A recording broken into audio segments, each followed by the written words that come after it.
Bienvenue à la maison.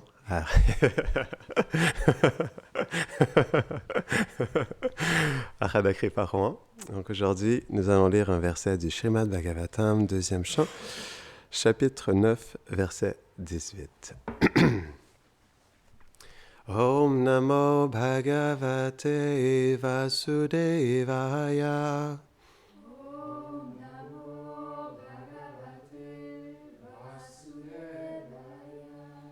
Om Namo Bhagavate Vasudevaya.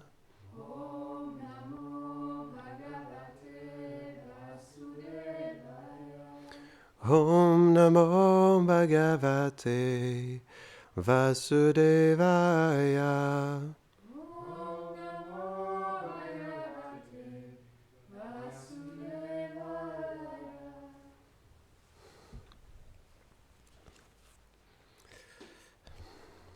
Donc c'est le verset 18. Hein? Ouais.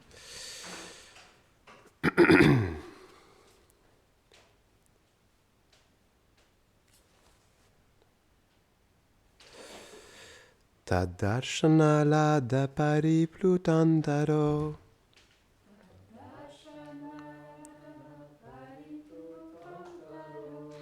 Rishyatanu prema bharashurochana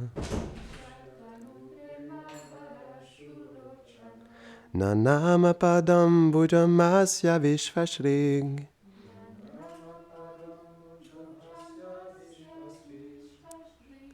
Yat paramahamsyena pathadikam yate.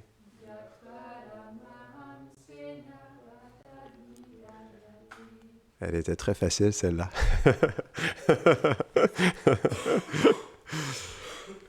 Traduction. En voyant le puissant Seigneur, Brahma, le Créateur, devint submergé par la joie extatique. Les poils de son corps se hérissèrent et des torrents de larmes de joie coulèrent de ses yeux. Il tomba prosterné à ses pieds de lotus, qui sont accessibles seulement par ceux qui marchent sur le chemin des grandes âmes libérées. Situé sur la plus haute forme de dévotion. Commentaire. Dans ce verset, le mot Paramahamsa se réfère au plus parfait des dévots. Ils sont des grandes âmes libérées qui ont atteint une dévotion sans tache pour le Seigneur. Par la pratique du service de dévotion, ils ont réalisé leur relation éternelle avec Krishna. Une telle position ne peut s'atteindre que par la voie du Bhakti Yoga, le pur service dévotionnel. Ce que confirme le Seigneur dans le Srimad Bhagavatam 11, 14, 21. Bhaktyaham ekaya graya. Je suis seulement atteint par la pure dévotion.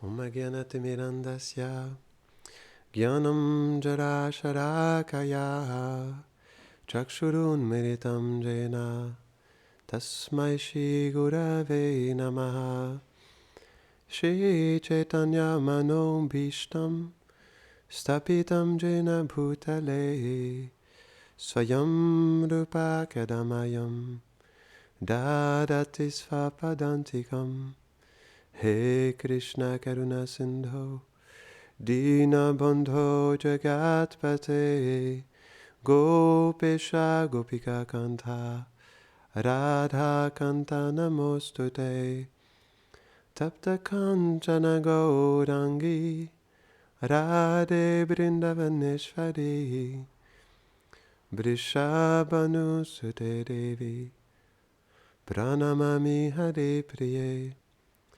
Vanchakalpatarubhyashta Kripa Sindhubhya Cha Patitanam Pavanebhyo Vaishnavebhyo Namo Namaha Jaya Shri Krishna Chaitanya Prabhu Nityananda Shri Advaita Gadadhara Shivasadi Gaura Bhakta Vrinda Hare Krishna,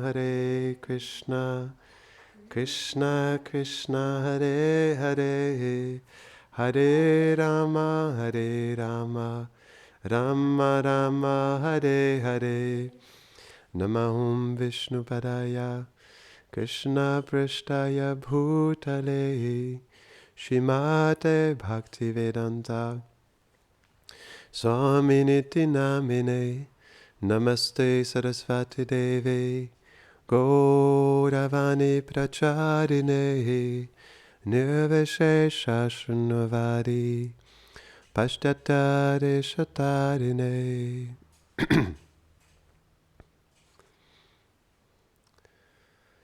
Aujourd'hui, j'aimerais parler de la nécessité de la flexibilité. Parce que dans le monde dans lequel nous vivons, c'est quelque chose qui est très important.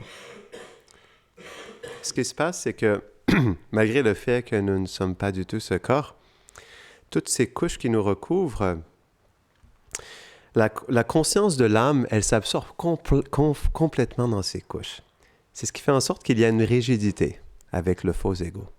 Et ça, c'est un problème. Parce que cette rigidité-là, elle ne nous permet pas d'éveiller notre nature éternelle. Et ça, c'est quelque chose sur lequel on doit travailler. On doit vraiment travailler sur la flexibilité. On est rigide, mais de quoi? On doit se poser la question. On est rigide de quelque chose qui est complètement faux. Donc, qui n'est pas du tout nous. Donc, c'est pourquoi cette rigidité, en réalité, elle est un frein à notre éveil spirituel, puis à notre introduction dans le monde transcendantal. Donc, on doit lâcher la résistance. Et la résistance, en réalité, elle vient seulement du faux ego. Le faux ego, c'est croire, c'est « je suis ce corps et cela m'appartient ». Donc, c'est le faux ego, en réalité, qui nous pousse à être rigide. Parce que l'âme en soi, elle est flexible. La preuve, elle est ici, elle est transportée d'un corps à l'autre depuis des millions d'existences. Donc, il faut vraiment être flexible. Hein? Si on comprend qu'on est allé dans un corps d'éléphant, de fourmis, d'êtres humains, d'hommes, de femmes, de ci, de ça, on doit vraiment être flexible, en réalité. Donc, l'âme, elle est toujours flexible. Mais le problème, c'est que cette flexibilité, elle est complètement recouverte par la rigidité du faux ego. Et ça, c'est un problème. C'est pourquoi on doit lâcher prise. C'est important. Parce qu'on lâche prise sur quoi en réalité? On lâche prise sur rien. On lâche prise sur quelque chose qui est faux. C'est juste des couches qui nous recouvrent. Donc on lâche prise sur pas grand-chose en réalité. Donc pour nous, c'est intéressant. C'est comme, en fait, cette vie, pour nous, elle est vraiment un combat. Pourquoi? Elle n'est pas un combat parce que c'est un combat en soi. Parce qu'on est l'âme. Et on expliquait que l'âme, elle est flexible. Et l'âme, comme l'expliquait Prabhupada, c'est la conscience transcendantale, la conscience de l'âme, c'est la disposition naturelle de l'être. Donc, c'est quelque chose de complètement naturel. Mais le problème dans ça, c'est que c'est ça, on n'arrive pas à lâcher prise. Et ça, c'est juste le faux ego. Hein. C'est là, c'est quand même vraiment une grosse tâche, le faux ego. Si on doit être en colère après quelque chose, c'est envers le faux ego. Notre compagnon constant et plus grand fauteur de troubles. Donc, c'est juste lui qui nous crée c'est lui qui nous met des bâtons dans les roues, qui fait des résistances, qui nous fait perdre tellement d'énergie mentale, qui nous fait développer tellement de sentiments négatifs. C'est juste le faux ego, il n'y a rien d'autre. Et c'est juste que l'âme, elle est tellement identifiée à « je suis », cette identité, ces activités m'appartiennent, ces choses m'appartiennent, que oui, naturellement, ça devient quelque chose de difficile. Donc le combat, il ne vient pas parce qu'en réalité, c'est quelque chose de difficile, il vient juste par le fait qu'on est trop attaché à Maya. C'est ça, hein? On est trop attaché à l'illusion matérielle. C'est ça le combat. C'est juste parce qu'il y a un attachement qui est là. Il y a un attachement à cette fausse identité. Il y a un attachement à cette vie. Ça ne vient pas d'autre chose que ça. Donc en réalité, ce n'est pas que c'est compliqué. Ce qui est compliqué, c'est notre attachement à ce monde matériel. C'est notre attachement à cette identité.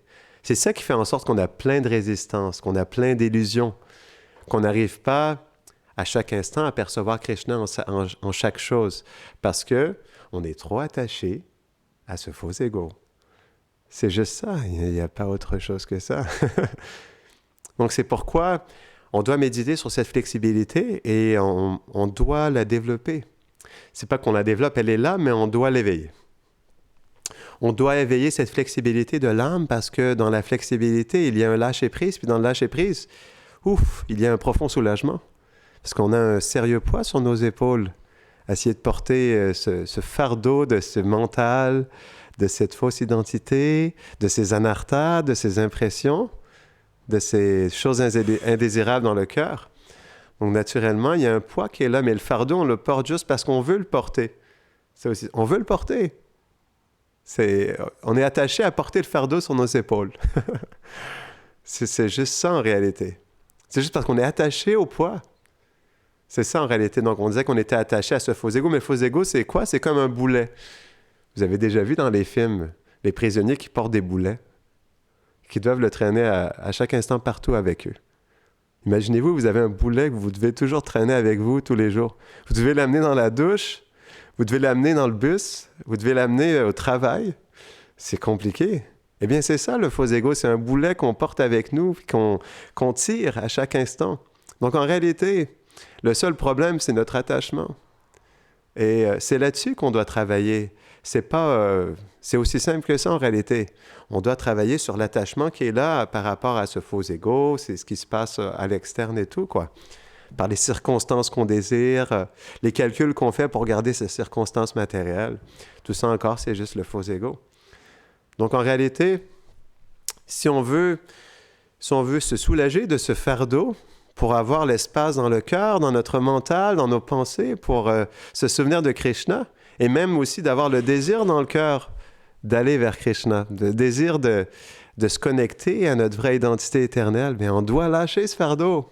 C'est pas grave. C'est juste un boulet. C'est juste un boulet. C'est rien d'autre que...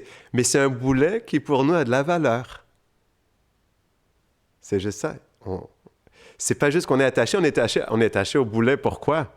Parce que sans ça, on se dirait, mais ça fait aucun sens. Pourquoi je suis attaché à traîner ce boulet avec moi à chaque instant? On est juste attaché au boulet parce que pour nous, ça a de la valeur. Et comme ça a de la valeur, on le protège. Pas de touche, mon boulet, c'est à moi. On met même des décorations dessus, on le peinture. Vous pouvez faire ce que vous voulez avec votre boulet. Hein. C'est ça le faux ego. On se met plein de couches, on se met plein de chapeaux. Donc, il est devenu beau pour nous. C'est comme ça brille. On l'a serti de diamants, de pierres précieuses. Mais ça reste un boulet. Ça reste un boulet sur notre conscience, sur notre connexion et notre accès à notre vérité, notre introduction dans le monde transcendantal. Donc, c'est pourquoi on doit méditer sur ce que ce boulet est réellement. Juste un boulet. C'est comme ça qu'on aura plus de facilité aussi à se lâcher prise sur cette rigidité que nous avons avec ce faux ego. C'est juste ça. Donc, en réalité, c'est simple. Mais ce qui est compliqué, c'est juste notre attachement à ce boulet. Et pour ça, on est prêt à porter ce fardeau. En réalité, on souffre juste de ça. Hein? On ne souffre pas d'autre chose. On souffre parce qu'on est attaché au poids que ça a sur nos épaules et on n'arrive pas à s'en défaire. Parce que pour nous, ça a la plus grande valeur, et c'est la réalité. Pourquoi? C'est parce qu'on ne se connecte pas assez à notre vérité. Quand on se connecte à notre vérité éternelle, ça, c'est la vraie valeur. Il n'y a pas plus de grande valeur que ça.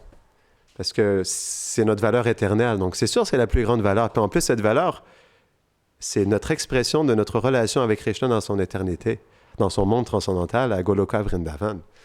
Donc, s'il n'y a pas... est-ce qu'il y a une valeur plus grande que ça? Non. Donc, le problème, pourquoi c'est difficile pour nous de lâcher prise sur ce boulet, c'est parce qu'on n'arrive pas à se connecter à notre vérité, mais c'est pourquoi on doit trouver dans notre cœur l'espace pour se connecter à cette vérité. Mais on doit le désirer. On doit vraiment le désirer, parce que si on le désire pas, ça ne viendra pas. Parce que Krishna, il ne se force pas dans notre vie.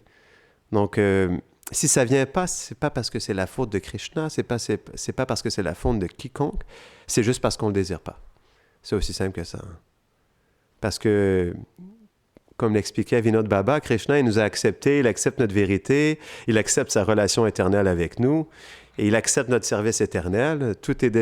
Krishna, tout est déjà fait. C'est comme todo incluido. Avec Krishna, c'est todo incluido. Tout est inclus avec lui, dans sa relation avec nous. Mais on doit s'inclure. De notre côté, on doit inclure Krishna, on doit s'inclure avec Krishna. C'est important, ça. Et pour ça, on doit placer de la valeur en notre vérité. C'est comme on est prêt juste pour défendre ce faux ego, c'est pour défendre je ne sais pas trop quoi. Posons-nous la question.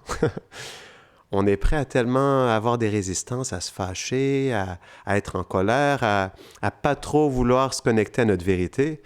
Mais en réalité, c'est complètement futile. On devrait désirer notre vérité du fond du cœur.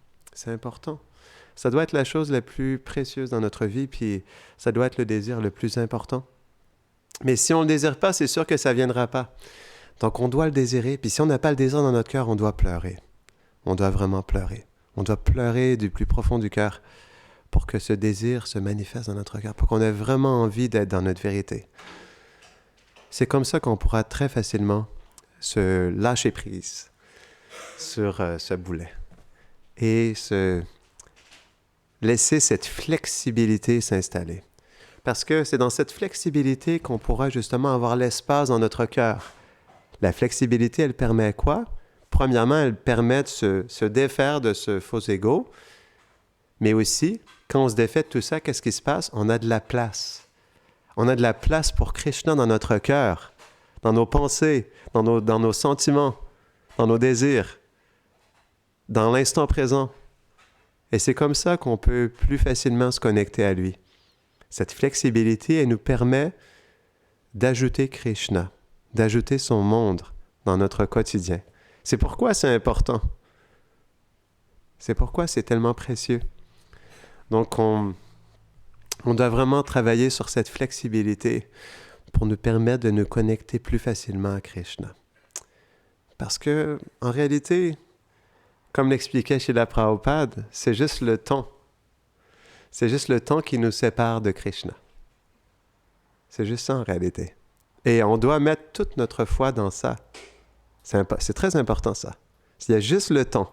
Et parfois on peut se dire « Ah non, mais j'y arrive pas, c'est difficile, j'ai pas de goût, j'ai pas le désir. » On se trouve plein d'excuses. Hein? Parce que le mental, il est bon pour ça. Le mental, il veut trouver des excuses pour protéger le faux ego. Donc on a beaucoup de facilité. Parce que pour nous, on veut garder justement la valeur inestimable du faux ego. Et à cause de ça, on se trouve toujours plein d'excuses. Mais en réalité, l'âme, elle est prête. Est-ce qu'on peut dire que l'âme, elle n'est pas prête à sa vérité? L'homme, le chercheur d'or, il est prêt à trouver son trésor, non? L'homme d'affaires, il est prêt à faire son premier million. Le peintre, il est prêt à faire son premier chef-d'œuvre, son premier tableau. Donc, on est toujours prêt l'âme, elle est prête à ça. C'est pas qu'elle n'est pas prête. Hein? Le faux ego n'est pas prêt. Le mental, il veut rien savoir. Mais l'âme, elle est prête. Elle attend que ça. C'est sa vérité qu'il attend. Donc, elle cherche que ça, mais c'est juste qu'elle est tellement conditionnée par ce boulet qu'elle n'arrive pas à accepter qu'il y a quelque chose de supérieur qui l'attend. Puis en réalité, que c'est là. C'est juste là, en face de toi. C'est juste que tu n'en es même pas conscient. Juste que tu le vois même pas. Juste que tu le désires même pas dans ton cœur. Donc, comment tu peux voir la faisabilité de la chose? C'est pas possible. Donc, en réalité, comme Krishna nous a acceptés, il accepte d'ouvrir les portes de son monde. Il accepte sa relation avec nous, mais est-ce que nous, on est prêt d'ouvrir notre porte? C'est à nous, là. Je nous parle à nous. Est-ce qu'on est prêt d'ouvrir notre porte, la porte de notre cœur à Krishna? Est-ce qu'on est prêt à le laisser entrer? Parce que Krishna, il nous laisse déjà entrer. On est ici. Il nous laisse entrer dans sa demeure. Ça, c'est la preuve. Ici, c'est la demeure de Krishna. Donc, si on habite ici, c'est parce que Krishna nous laisse vivre chez lui. Donc, déjà, Krishna nous a acceptés à la maison. Donc, c'est pourquoi je disais au départ, bienvenue à la maison. Parce qu'on est chez Krishna ici, hein? C'est vrai. Donc, on est dans la maison de Krishna. Donc, il nous a déjà acceptés. Il nous laisse une place dans sa maison. Il nous permet de le servir. Donc, Krishna, il a déjà fait son bout de chemin. Mais nous, qu'est-ce qu'on fait? Qu'est-ce qu'on fait pour lui? Pour lui montrer qu'on est prêt à réciproquer avec tout ce qu'il fait pour nous en ce moment.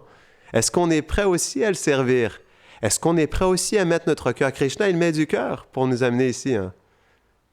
Il a mis son cœur.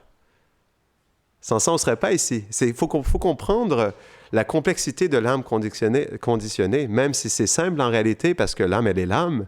C'est compliqué parce qu'il y a toutes ces couches qui la recouvrent, puis elle se sent trop... comme on expliquait, elle met trop de valeur, et pour ça, elle prend cette illusion comme sa vérité. Krishna aimait beaucoup de cœur pour nous amener ici, pour nous connecter à notre maître spirituel. Prabhupada expliquait ça, qu'on doit considérer l'initiation du maître spirituel comme la miséricorde directe de Krishna. Encore, Krishna y met du sien. Donc Krishna, il a tellement fait pour nous. Et il continue à tellement faire. Mais pourquoi on se bat? On se bat contre quoi? On se bat contre Krishna en réalité. On se bat contre Krishna. Donc on se bat contre nous-mêmes plus. On se bat contre notre vérité. C'est juste ça. Krishna, il nous met ça sur un plateau en or. C'est comme, tiens, prends-le. C'est comme Prabhupada disait, voici Krishna, prenez-le. Donc Krishna, il est là. Et donc, si on veut que Krishna réciproque avec nous d'une manière plus personnelle, qui se manifeste plus personnellement dans notre japa, dans notre cœur, dans nos pensées, dans nos sentiments, mais on doit lui faire sentir qu'on a envie d'être personnel avec lui. C'est pas... c'est ça être personnel. Ça commence par les sentiments, le désir d'être avec Krishna, de vouloir le connaître, de vouloir le sentir dans notre cœur, de vouloir relationner avec lui, sentir sa présence, de vouloir voir sa forme. Ça commence par ça. Donc on doit le désirer. On doit méditer sur la nature de nos désirs, parce que c'est ça qui fait en sorte qu'on se limite beaucoup. Parce que nos désirs, ils ne sont pas assez en lien avec notre éternité. Et c'est ça le problème.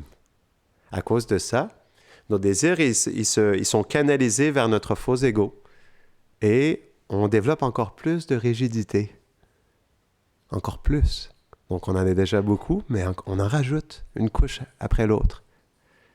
Et du coup, il n'y a plus la flexibilité pour juste pouvoir se souvenir de ce que nous sommes réellement. Puis pour pouvoir penser à Krishna. Donc en réalité, on est vraiment notre propre ennemi.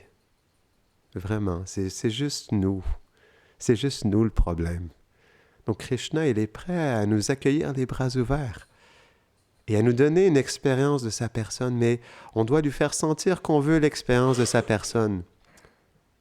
On doit le prouver à Krishna qu'on a envie d'une manière personnelle d'être avec lui. Donc c'est pourquoi si on ne fait pas ça dans notre cœur, bien Krishna, il pourra pas, ça c'est important de le comprendre, il ne pourra pas réciproquer. Il nous donne déjà beaucoup, on expliquait, il nous donne le refuge du maître spirituel, accès à sa demeure éternelle, qui se manifeste sous la forme du temple et des déités. Donc il nous a déjà donné accès à tellement de choses au niveau transcendantal. Mais comment on fait pour réciproquer avec Krishna, pour entrer plus sincèrement dans cet aspect spirituel? C'est là-dessus qu'on doit vraiment travailler dans notre cœur. Parce que le problème avec la rigidité du faux ego, c'est qu'on devient stagnant au niveau spirituel. Et ça, c'est dangereux. On crée une habitude de cette déconnexion spirituelle.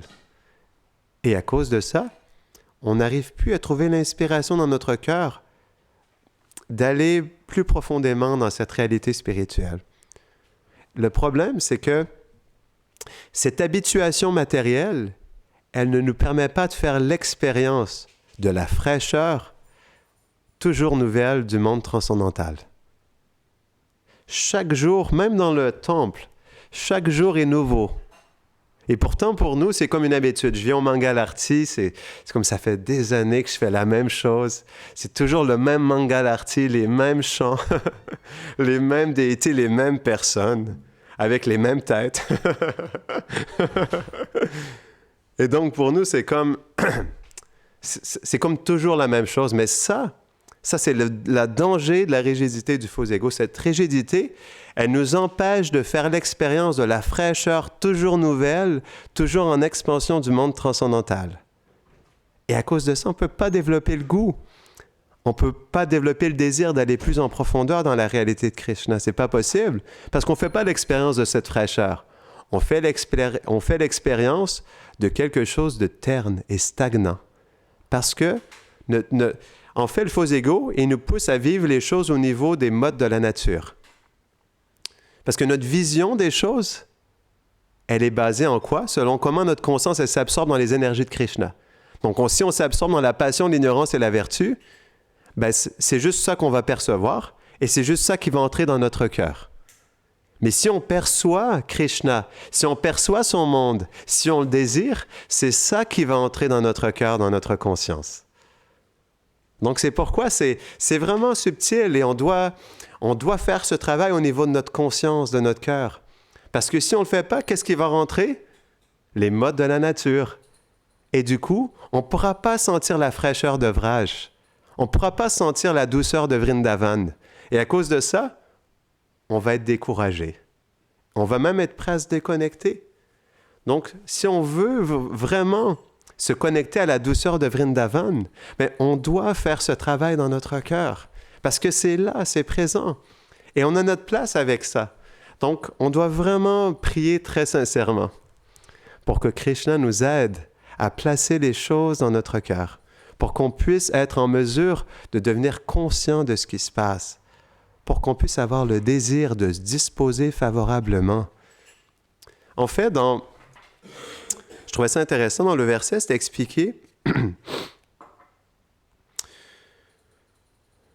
Il tomba prosterné à ses pieds de lotus qui sont accessibles seulement par ceux qui marchent sur le chemin des grandes âmes libérées, situés sur la plus haute forme de dévotion.